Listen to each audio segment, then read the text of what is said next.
Hey, what is up YouTube? Today I'm going to be showing you how to fix a yellow light of death PlayStation. I have a fat PlayStation, as you can see it's fat as hell, and it's got the yellow light of death. As you can see, it turns on for about a bit and then it goes yellow and turns off. And I'm going to show you how to fix it. All you're going to need to take it apart is a screwdriver and fuck, I forgot what it's called. I don't know, it's one of these, it's like a star. I think it's called a Torx, like that. You can use one of those, I'm not sure what size. If you have a toolkit, you're good. And a Phillips head screwdriver, like that. And just mess with the sizes. And the first thing you're going to do is take off this cap on the side right there. Let me turn the brightness down. Right there. And all you do is peel it off. You can peel it off with your finger, you can get a flathead. And peel it off. Or just not peel it off, but pull it out. It should come out. It shouldn't rip. See, it just came out like that. And there's a screw in there. It's a Torx screw, so you're gonna get your Torx screwdriver and take that out. Once you got the cap and the screw out of the side, the top cover should come just right off, as so. Just slide it to the left, and pull it up, and it comes right out. Now once you got the top cover off, there's gonna be a couple of screws you gotta take out on the top. There's gonna be one right there and there. One over here. There's little arrows next to them, so you should know where they're at. One in the middle, right here, as you can see. One back here in the middle. And then there's a little one in this corner right here. And it's got a nest next to the arrow, so you know it's the smaller one. And there's one right here in this weird area right here. And the last one is in the other corner next to the power button. Just right there. And you're going to take all those out, and then I'll show you what to do. Once you got all of the screws out, you're going to lift it up. I'm doing this with one hand, so it's a little bit hard for me. And there's like a little tab right there. You want to put your finger in there, push it down, and then pull it back. And it came off really easily for me, since I've already taken this PlayStation 3 apart before. Yours might be a little bit tougher. Just pull it, you won't break it, I promise. It's open. You can start off by taking different things out. Just what I like to do is I like to unplug just the things that I can see right there. Just grab it. Be careful not to pull in the wrong way, because you might break it. I just unplug all of this. Just be careful with this one. Gently pull it up, and it should come off. Now these ribbon cables, you got to be really careful with these, because they're a pain in the ass to take off. They got like a little black tab right there. You want to put your nail or something flat underneath, lift it up, and then you can slide the ribbon cable out. To take off the DVD drive, you want to unplug this cord, and then you can simply lift it up. Don't lift it up too far, because there's a ribbon cable underneath there. Just lift it up, and it's the same thing as the previous one. Focus. Just lift up the black tab and pull it out. I'm gonna put my phone down so I can do it with, since this is really sensitive and it's hard to do with two hands. So I pulled it out. The ribbon cable came just out, and you can lift it away. This is the DVD drive. I don't know what it's called, but now that that's out, you can start by taking this off.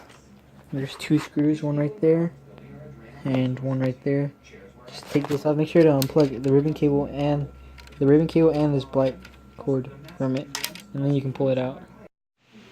Once you take the two screws out, you can lift it, but be careful, because the ribbon cable, you might pull the ribbon cable. Try to slide it out like this. And once that's out, there's going to be another ribbon cable underneath. In there. Remember the same thing. Pull the tab like that, and then just right out. Make sure you put the blue side facing that way, so it works, because if you put it the other way like this, it won't work. You're going to take everything apart, so put it like that. Just set the ribbon cable aside. And now to take the power supply off, you can leave this cord in, it doesn't matter. There's going to be a couple of screws. There's going to be one right there, two over here, one right there, and there's one hidden underneath here, right there. And you're also going to want to take this yellow and green wire out as well, so you can take it out. And unplug it too, but you unplug it once you take it out. See, I took the screws out, and all you got to do now is unplug this. It's pretty self-explanatory. It's got a little tab. just simply pull it out. Sorry about the bad camera angle, but I'm doing this beforehand. And the power supply comes right out. And another thing I recommend doing is getting the screws from the thing you just took apart and putting them in where they go, and then setting it aside, so that way you don't lose any screws and you know where they go. Another thing I forgot to say is that the power supply, you gotta pull it straight up, because there's these two pins that go inside it, and if you were to pull it back out, you'd probably bend them or break them. And also, don't forget to take out the ribbon cable, because like I said before, these are a pain in the ass and they're really, really fragile. So again, lift up the tab, pull it out, make sure blue goes on top, and just set it outside. The next thing you're going to want to take off is the Wi-Fi antenna, which is right here. It's just held on by one little screw right there. Just take it off, slide it right out, and try not to rip this wire off of the antenna. Alright, so the next thing you're going to want to do is, now that you're right here, you're going to want to take off the screws for this top cover. There's one right there in this corner next to the power supply connector. There's one right here next to the pins for the power supply. There's one in this corner. And there's one up here next to where you plug in the ribbon cable. There's another one right here next to the power button, with the eject button. Here's another one next to the power button. There's one right on top of it. And there's one up here. And you're going to want to take those off, and then you can pull it right out. You're also going to want to take these two silver, I don't know what to call them, but it's really easy. Just take off those two screws on both of them, and they should pop right out. And don't forget to take those out. Alright, so one thing I forgot to mention at the start is to take out the hard drive, which is on the side, and this is the front of the PS3. It's on the left, and you can use a flathead screwdriver. You don't have to. There's like a little hole in there. You can stick something flat in, pry it back, and it should come just right out. Mine came out with ease because, well, I've taken it apart before. Hard drive is in here. There's a screw right there you got to take out. It's a Phillips head screw. Once you take it out, you can pull this tab to the right, and then slide it out, and it'll come right out. Alright, so I got it out. I probably should have showed you guys, but it's in there like that. It might take some time, since, I mean, it didn't take long for me since I already took it apart. But just try to stick your hands like right here. This is the front, by the way. Just pull it up, and it'll slowly come out, and you can pull it right out. And once you have it right out of the plastic shell, you can set that to the side, and you can take the back out. And take the back cover off. It's really simple. Just pull it back like that, and it comes right out. Set that to the side. And now this is the part that I really don't like, because it's pain in the ass. It's kind of scary. So you gotta put your hands like right in between to separate this metal part, which is the back, but it has all the fan, the metal part, from this metal part. Or not this metal part. This metal part comes off easily. You gotta separate the metal part from the motherboard, and it's really hard. It's not hard, but you gotta use some force, and it gets kind of scary because you think you're gonna break it, but you're not. Just stick something in there, in between the metal and the motherboard, like your nail or something, and just pry it, and it should come right out. Just to show you guys, this is the back one, which is the easy one. So I'm gonna stick my finger in there, like push it in, like you're pushing it out. I'm sorry, this is like really bad angle, see? And then you just push it out and it comes out. And you gotta use quite a bit of force. You think you're gonna break it, chances are you probably won't, but just use your best judgment. And once you got like a side up like this, it's usually just pull and out. And as you can see, it came out. This side over here with the fan and the heatsink underneath is always a bitch. You gotta get it really in there. And the thermal paste is gonna be holding it down. So like I said before, it's gonna feel like it's gonna break it, but you more than likely won't. You're gonna have to use quite a bit of force. And just use your best judgment to separate it the same way I separated that one. This time I got it off a lot easier, but that's because I'm more confident in pulling it now. And you really do have to use quite a bit of force. But now that I've done it more than once, I feel pretty confident in pulling it, and I got it out. So this is where we can actually start fixing the yellow light of death. So what you're going to want to do is you're going to want to get some alcohol, rubbing alcohol, and some paper towels. And you're going to want to clean off the existing thermal paste that's already on there. And you're going to want to make sure you clean it off really good, both on the CPU and GPU and the heatsink. I'll be back once I'm done. Alright, so now I cleaned them off.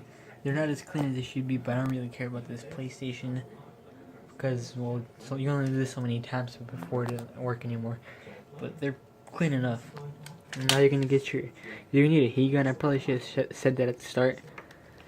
And you're gonna want something flat to place it on. I'm using this VPN box.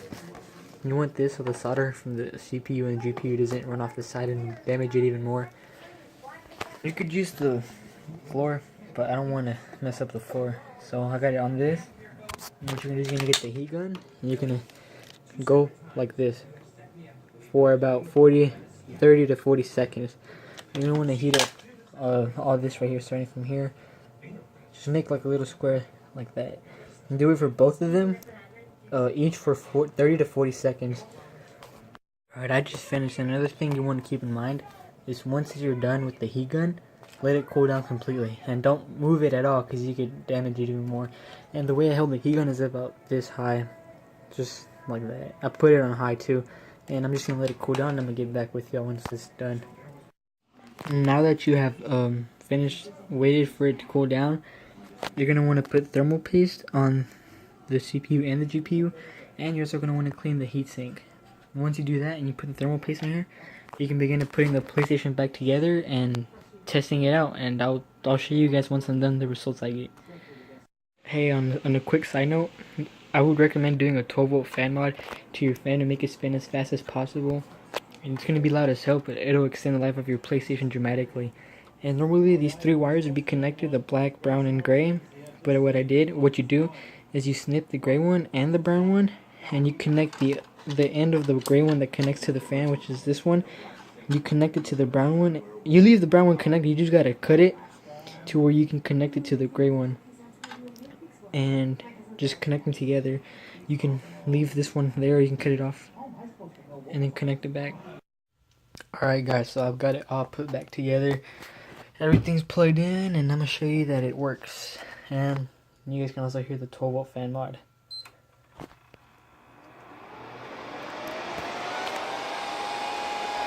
No more yellow light, as you can see. As you can see, it works. And yeah, if you have any questions, leave them down in the comments below.